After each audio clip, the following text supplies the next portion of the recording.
Bonjour à tous.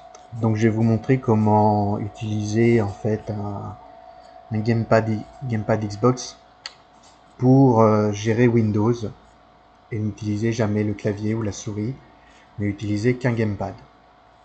Donc ce sera avec une application et le Game Bar ou la Game Bar. Au niveau du premier logiciel à installer, ça va être, on va se mettre tout de suite dessus, c'est Anti-MicroX. Donc vous le cherchez sur un moteur de recherche. Vous installez la version qui vous va bien, 32 bits ou 64 bits, et vous forcez l'installation parce que ce n'est pas un éditeur reconnu par Windows, et vous activez les droits administrateurs pour ce programme. Donc une fois que vous l'avez installé, je vous conseille de créer des icônes. Je vous conseille de le mettre au niveau, il s'affichera dans la barre des notifications, et de le mettre au niveau de vos paramètres. Donc là-dedans, le paramètre des notifications. Toujours affiché parce que ce sera très pratique. Je vous invite aussi à mettre le clavier tactile aussi en affichage toujours, ça peut être utile éventuellement. Donc je vais ouvrir le programme, donc Anti-MicroX. Premièrement, il faudra avoir connecté la manette, l'activer en appuyant sur la touche Xbox, qu'elle soit reconnue par Windows. Une fois qu'elle est reconnue par Windows, elle sera reconnue obligatoirement par Anti-MicroX. On peut regarder, là, je me déplace avec les joysticks, ça fonctionne très bien. Ce qu'il faut savoir, c'est que le joystick gauche, je ne vous conseille pas d'ajouter des fonctions dessus. Tout simplement parce que quand vous allez vous déplacer dans les paramètres Windows, dans vos fichiers, dans des choses comme ça va être le joystick gauche qui va être sollicité. Si vous mettez des flashs gauche-droite, ça va sauter par deux au lieu de... Enfin, ça va interférer en tout cas. Si vous mettez la souris en même temps que le déplacement, ça va interférer. Donc je paramètre le joystick droit. Le joystick droit, j'ai mis souris haut, souris gauche, souris droite, souris bas. Pour cela, il faut tout simplement cliquer, par exemple en haut, et choisir souris, et cliquer sur haut, bas, ou droite, ou gauche. Vous avez aussi la molette pour scroller, qu'on paramétrera tout à l'heure, et le bouton gauche et le bouton droit. Le bouton central, je n'utilise pas, mais sachez que vous pouvez le paramétrer. Donc je ferme tout de suite. Voilà. Au niveau du D-pad, j'ai mis les flèches de direction parce que ça va être extrêmement pratique à la fois sur YouTube, on verra ça tout à l'heure, et parce que tout simplement quand vous allez cliquer sur votre bureau, vous allez pouvoir vous déplacer avec le D-pad dans les icônes et ça va être extrêmement pratique. Il suffira plus qu'appuyer sur Entrée pour démarrer le programme. Voilà. Je vais descendre et parler. On va commencer dans l'ordre des gâchettes. Donc vous avez deux types de gâchettes. Vous avez les gâchettes hautes et les gâchettes basses. Alors moi j'ai mis sur les gâchettes hautes, souris 4, souris 5. Ça correspond au scrolling au bas. Maintenant vous pouvez faire inverse avec les gâchettes hautes. Au niveau de A, j'ai fait entrer. Donc pas clic gauche de la souris parce que tout simplement quand vous allez faire clic gauche de la souris, par exemple si vous faites un jeu comme Clash of Clans, vous avez besoin de maintenir appuyé la souris gauche et de vous déplacer en même temps. Donc ce sera pas pratique. Ce sera pas pratique si vous avez A en clic gauche et B et puis voilà quoi. Et B en clic droit. Donc A Enter, ça me paraît hyper important pour valider déjà les recherches. B Escape. X, j'ai mis F, clavier. Je représente pas, hein, c'est pas dans notre souris. Y Search. Enfin, Search, vous l'avez trouvé dans Autre, qui correspond à Recherche. Donc moi j'ai mis ça, c'est assez pratique pour rechercher des paramètres ou ou tout ce que vous voulez sous Windows, sans que ce soit à la fois sur le web, que ce soit un software ou une application. La fonction guide, je remets rien parce que si vous appuyez sur le bouton Xbox, par exemple, vous voulez mettre en marche votre manette, vous allez avoir préparé là la game bar qui va s'activer, vous allez avoir autre chose qui va s'activer, donc je n'y touche pas. C'est la fonction guide, c'est le bouton Xbox. Au niveau des touches back et start de la manette Xbox, ou les traits et puis l'autre bouton là, avec les carrés, j'ai mis Shift P et Shift M. Donc là, ce qu'il faut faire, il faut appuyer sur Shift ou n'importe quelle touche, parce que c'est une combinaison de touches. Et ensuite, vous faites avancer. Assignation des touches. Donc là, vous voyez Shift et P. Et je peux, donc là, je vais pas l'effacer. Je peux, par exemple, rajouter une troisième touche. Vous aurez que la première touche et la deuxième touche qui sera grise comme là. Vous appuyez dessus. Vous avez 3 petits points. Vous appuyez sur votre clavier physique, la touche à programmer. Et ensuite, vous faites close.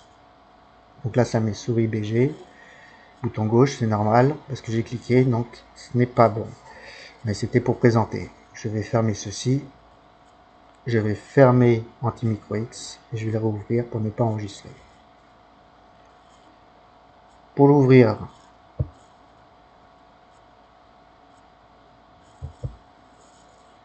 je fais comme ça. Je clique 2 fois sur l'icône.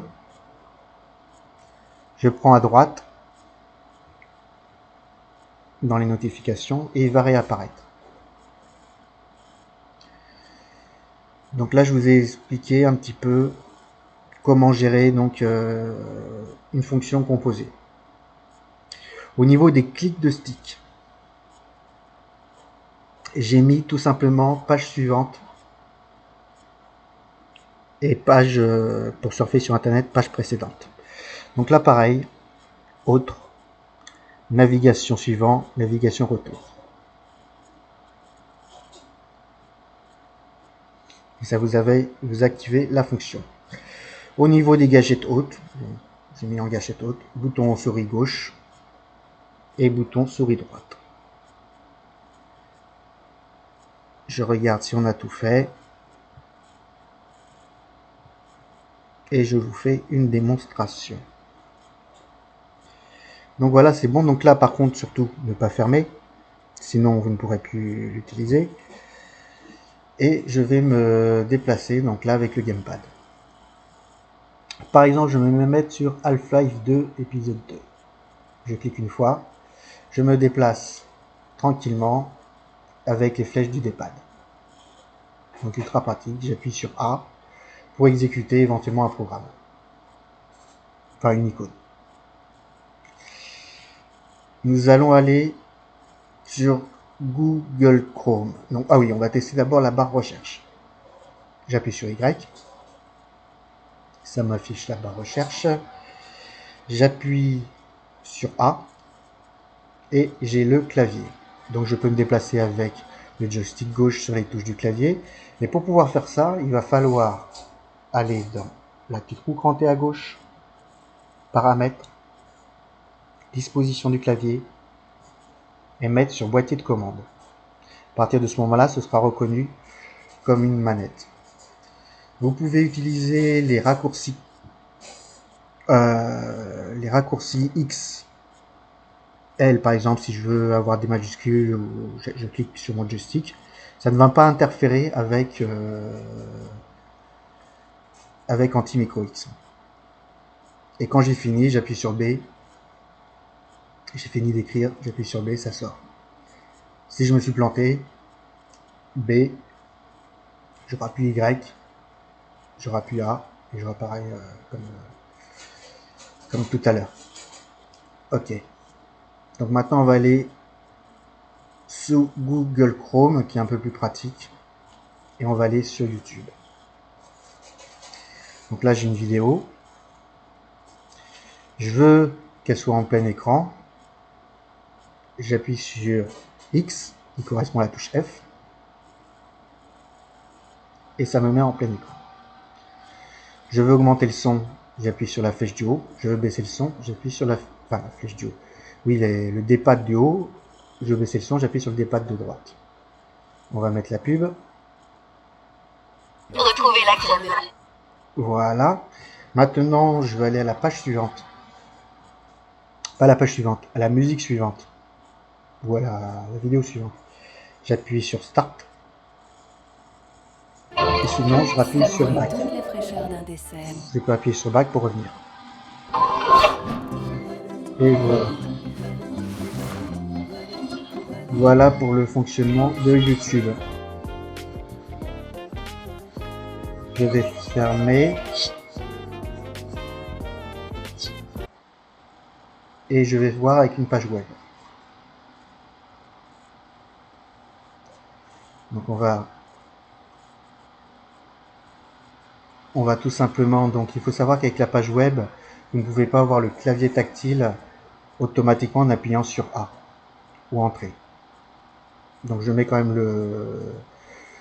le curseur pour pouvoir taper ma recherche. Et là je vais appuyer sur le bouton Xbox. Ça va m'ouvrir la game bar. Je vais arriver donc sur l'accueil. Donc moi je le mets en version réduite, hein, la game bar c'est plus pratique. Je vais me déplacer et je vais me mettre dans l'onglet qui va bien, c'est réglages. Une fois que vous êtes dans l'onglet réglages, à chaque fois que vous allez réactiver la game bar, vous aurez l'onglet réglages.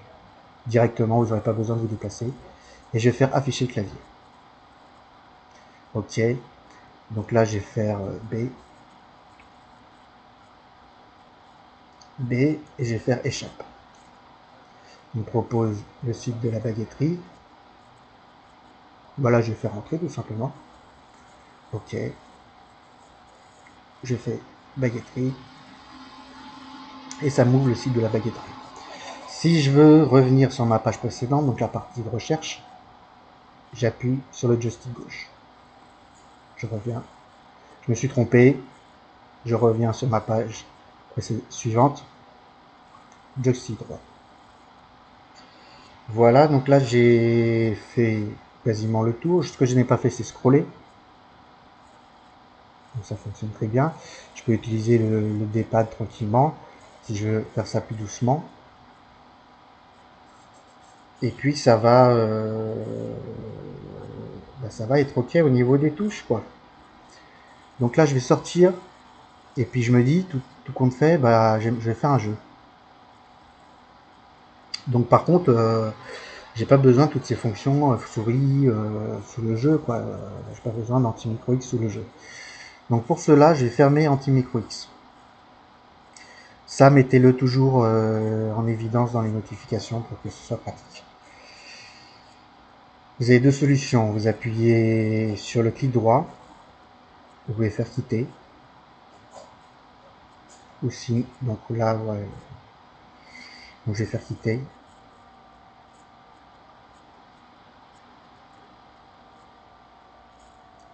Et il sort. Donc là, je ne peux plus bouger mon joystick et mon gamepad. Là, j'appuie sur la game bar, donc le bouton Xbox. Je retombe sur la fiche charge du clavier, donc c'est bien. Mais je vais aller dans les jeux. Donc vous allez télécharger un widget qui est pas mal du tout, qui s'appelle One Game Launcher. Et ce que vous allez faire, vous allez ajouter Anti-Micro X avec le petit plus en tant qu'application. Ça vous aidera, je vais vous expliquer après, pour revenir en mode souris après le jeu. Donc là, ce que vous faites, par exemple, vous voulez activer Rage 2, vous lancez Rage 2, vous appuyez sur A, vous choisissez votre jeu, hein, c'est très simple. Et quand vous avez fini votre jeu, vous rappuyez sur One Game Launcher. Donc One Game Launcher, c'est-à-dire le bouton Xbox. Vous allez dans One Game Launcher et vous appuyez sur A quand vous êtes sur Anti-Micro X. Et là, je reviens et la souris fonctionne. Donc voilà, donc n'hésitez pas si vous avez des questions.